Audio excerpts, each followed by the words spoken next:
¿Cómo están, señores estudiantes? Muy buenas noches. Esta semana vamos a tratar sobre la información explícita del contexto.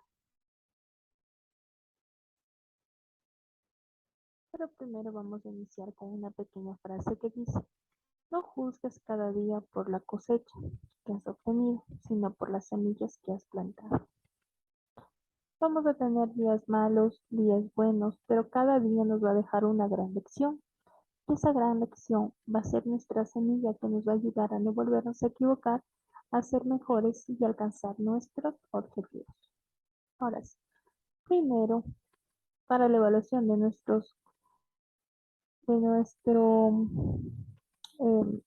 texto, vamos a comenzar con algo muy importante, que son las citas. Consideramos cita el material tomado de un autor como parte de un texto que nosotros contribuimos. Los usamos para reforzar ideas, resultados, datos o poner consideración de distintos puntos de vista. Las citas hacen referencia a una idea que pertenece a un determinado autor. Las citas textuales cuenta el material o el texto literario, es decir, copiado tal y como el autor lo dijo. Cita textual corta es menor a 40 palabras. A este tipo de citas las escribimos en el renglón. Ya vamos a ir armando cada una de las citas. Y la cita de texto largo tiene 40 palabras o más y la colocamos fuera del texto sin comillas. Y las referencias bibliográficas, que es donde vamos a obtener nuestra información. Ahora, estas citas se ven desarrolladas ¿por qué? Por algo llamado normas APA, que son quien regula cada una de las normas a seguir dentro de la escritura. Al momento de realizar un escrito académico es necesario utilizar fuentes de información de acuerdo con el tema que se desee trabajar. Del mismo modo, es necesario que en la presentación de un documento académico siempre existan citas, ¿ya?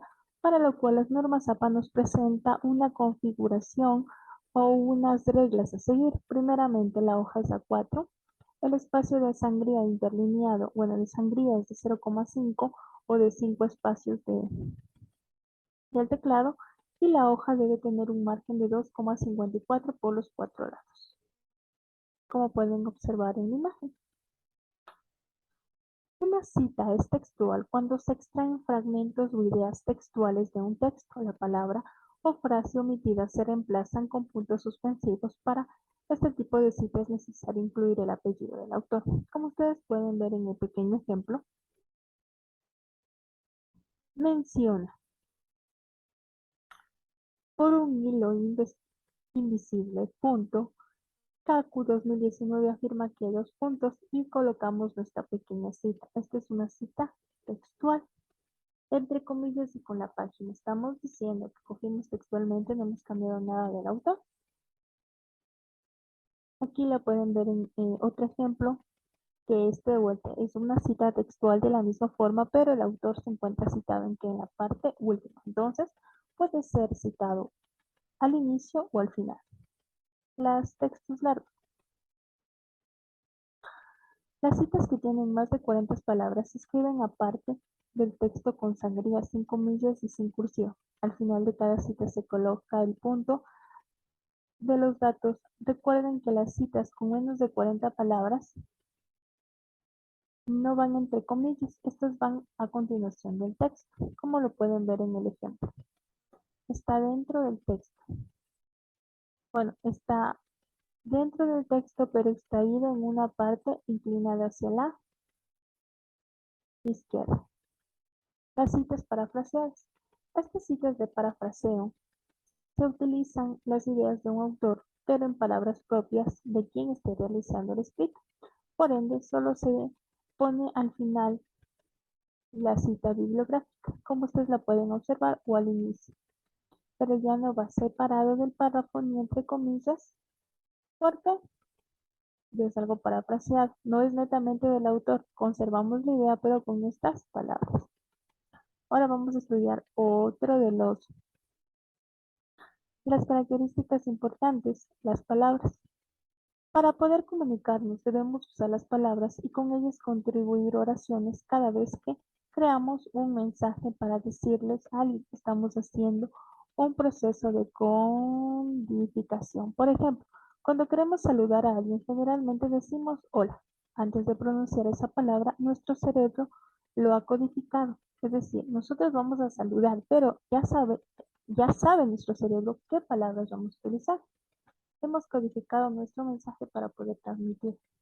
La estructura del texto.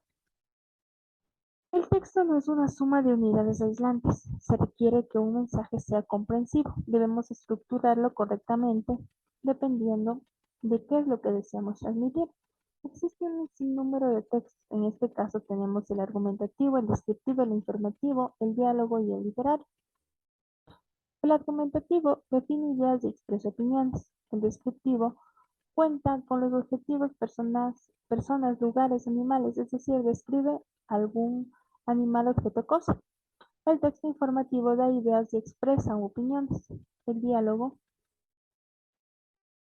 es una reproducción literaria de personajes, es decir, conversaciones, y el literario relata hechos basados en personajes que pueden ser cuentos. Por ejemplo, este es un relato de un texto, un ejemplo de un texto literario. El jueves en la noche, después que se repuso del ahogo de los 8 pisos, el presidente apareció en la puerta con el nuevo abrigo viejo y el sombrero melón de otro tiempo, y con una sola rosa para la sala.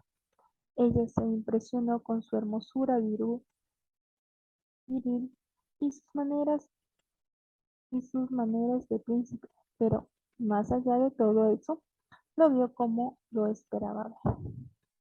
Estamos haciendo, estamos transmitiendo ¿qué? Una historia, un desenlace. ¿Ya? Ese es el tema de hoy. ¿Qué aprendimos el día de hoy? Aprendimos sobre el manejo de las normas APA. La forma de citar es algo obligatorio que se debe hacer cuando uno se adquiere un fragmento de algún texto que no es propiamente del autor, para que no sea confundido como copia. ¿Ya? Y también aprendimos que sobre los textos, cuántas clases de textos tenemos: el argumentativo, el expositivo, el literario, el persuasivo. ¿Ya? Cualquier duda, inquietud que tengan, por favor no duden en escribirme. Que tengan una excelente semana y que les vaya